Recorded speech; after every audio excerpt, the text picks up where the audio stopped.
এটি কি গাছ দেখতে পাচ্ছেন? এটি হচ্ছে কয়েন প্ল্যানিং এর গাছ। ঠিক আছে, কয়েন প্ল্যানিং এর গাছ। এটি গরুকে খাওয়ানোর জন্য কাটা হচ্ছে। আমাদের এক আঙ্কেলে কাটতেছে, গরুকে খাওয়াবে। দেখেন কত সুন্দর।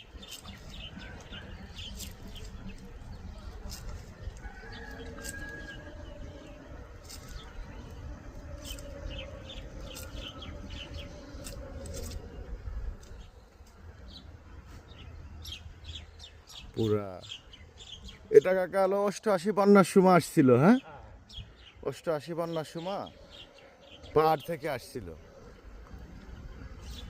আইসা এখানে এমন সুন্দর হয়েছে। এর আগে আমাদের এলাকা ছিল না। ছিল না, না?